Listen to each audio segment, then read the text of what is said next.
समारोह में अंचल के 5000 से ज्यादा कार्यकर्ताओं ने कांग्रेस का साथ छोड़कर पार्टी की सदस्यता ग्रहण कर ली। इस दौरान पार्टी के दिग्गज नेता भी मौजूद रहे। वहीं सीएम शिवराज और सांसद ज्योतिरादित्य सिंधिया ने कांग्रेस को जमकर कोसा है। देखिए हमारी खास रिपोर्ट। ग्वालियर में बीजेपी का सदस्यता ग्रहण समारोह। सदस्यता ग्रहण समारोह में जुटे पार्टी के दिग्गज।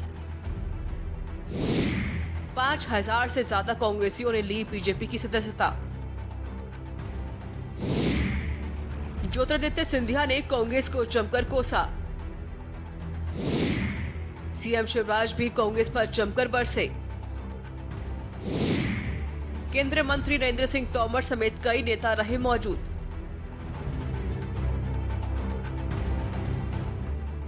मध्य प्रदेश के ग्वालियर में बीजेपी के सदस्यता ग्रहण समारोह में अंचल के 5000 से ज्यादा कार्यकर्ताओं ने कांग्रेस का हाथ छोड़कर पार्टी की सदस्यता ग्रहण की है। शहर के फूलबाग मेला ग्राउंड और बीनस मैरिज हॉल में आयोजित समारोह में ग्वालियर पूर्व, शिवपुरी, कोलारस, पिछौर, करेरा, पोहरी, डबरा और भितरबार विधानसभाओं के हजारों कार्यकर्ता बीजेपी में शामिल हुए। ज्योतिरादित्य सिंधिया की मौजूदगी में मुख्यमंत्री शिवराज सिंह चौहान, प्रदेश अध्यक्ष विष्णुदत्त शर्मा, केंद्रीय मंत्री नरेंद्र सिंह तोमर, राष्ट्रीय उपाध्यक्ष प्रभात झा और पार्टी के अन्य शीर्ष नेताओं ने नए कार्यकर्ताओं का स्वागत किया। पार्टी नेताओं ने कार्यकर्ताओं से कहा कि वे आने वाले उपचुनाव में कांग्रेस को ज्योतिरादित्य सिंधिया के साथ की गई दगाबाजी का जवाब दें। मुख्यमंत्री शिवराज सिंह चौहान ने कहा कि कांग्रेस नेता कांग्रेस का साथ छोड़ने वालों को गद्दार बोल रहे हैं। यह कांग्रेस की नीतियों से परेशान होकर कई नेताओं ने पहले भी पार्टी छोड़ी है, लेकिन जब भी कांग्रेस के नेता पार्टी छोड़ते हैं तो ये उन्हें बदनाम करने में लग जाते हैं। चौहान ने कहा कि कांग्रेस उसके नेता कमलनाथ जवाब दें कि क्या 1923 में कांग्रेस छोड़ स्वराज पार्टी बनाने वाले पंडित मोतीलाल नेहरू गद्दार थे? क्या नेताजी सुभाष चंद्र बोस गद्दार थे? क्या चौधरी चरण सिंह, बीजू पटनायक, बाबू जगजीवन राम, एनडी तिवारी, ममता बनर्जी, शरद पवार, जगन्नाथ मिश्र जैसे सभी नेता गद्दार थे? केंद्रीय मंत्री नरेंद्र सिंह तोमर ने नए कार्यकर्ताओं का स्वागत किया और उन्हें शुभकामनाएं दी। तोमर ने कहा, अगर कांग्रेस की सरकार अपने वादे से नहीं मुकरती तो जनता से विमुख न होती, वल्लभ भवन को कमीशन भवन न बनाती तो सिंधिया जी को कांग्रेस छोड़ने की जरूरत नहीं पड़ती। कार्यकर्ताओं को संबोधित करते हुए ज्योतिरादित्य सिंधिया ने कहा कि बीजेपी में सदस्यता ग्रहण करने की शुरुआत हो रही है तो कांग्रेसी नेताओं को अपनी जमीन खिसकती हुई दिख रही है। उनको ना कभी जनता की चिंता थी और ना कभी होगी। वे तो सिर्फ अपनी कुर्सी की चिंता करना जानते हैं। हम सबको मैदान में उतारकर कांग्रेस को ऐसा सबक सिखाना होगा कि वह दोबारा वादा खिलाफी ना कर सके। इस दौरान सिंधिया ने कई महीनों से नंगे पैर रहने वाले प्रद्युम्न सिंह तोमर को चप्पल भेंट की। दरअसल शिवराज सरकार में मंत्री प्रद्युम्न सिंह तोमर ने संकल्प लिया था कि जब तक उनके क्षेत्रवासियों की समस्याओं का निदान नहीं हो जाता वे नंगे पैर रहेंगे। यहाँ तक कि शिवराज सरकार के मंत्रिमंडल विस्तार में मंत्री पद की शपथ भी उन्होंने नंगे पैर ली थी। फूलबाग मैदान पर आयोजित इस रैली में जैसे ही सिंधिया ने मंच पर अपना भाषण खत्म किया, उसके बाद उन्होंने मंच पर ही मंत्री प्रद्युम्न सिंह तोमर के पैरों में चप्पल पहनाई।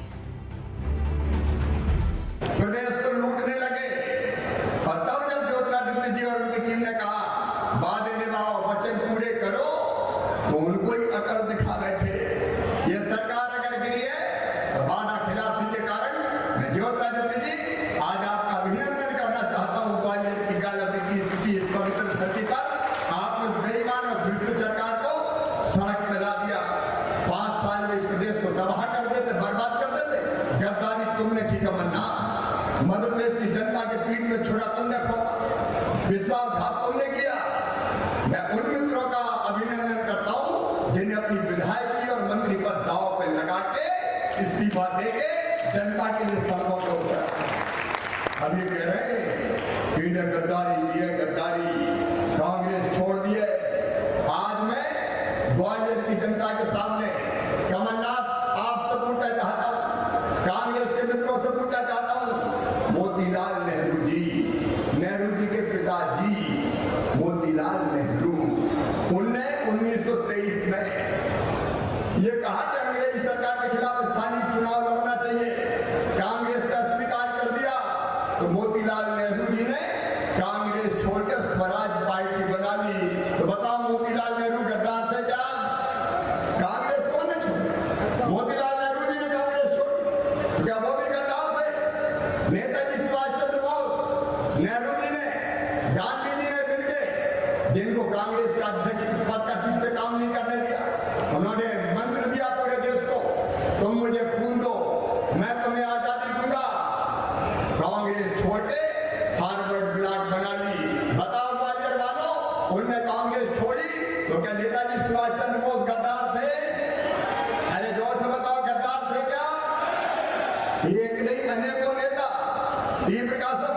श्री राजगोपालाचारी, एन जी रंगा, चौधरी चरण सिंह, उन्हें भी कांग्रेस छोड़ दी, वो भी गद्दार थे।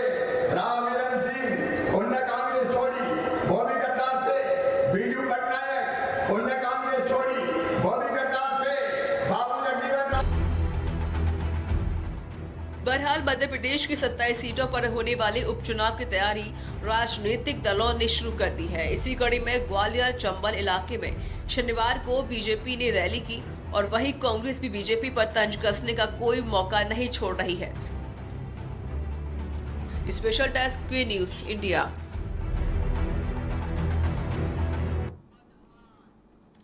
अब बात करते हैं सड़कों की हालत बदहाल की। सरकार करोड़ों रुपए खर्च करके मूलभूत सुविधा जैसे सड़कों का निर्माण करवाती है ताकि जनता को बुनियादी सुविधाओं से वंचित न होना पड़े। विकास के नाम पर यदि हम बात करें तो कुरूद विधानसभा क्षेत्र की, जहां पर लोक निर्माण विभाग की सड़कें बरसात में अपनी गुणवत्ता का परिचय दे रही हैं। कई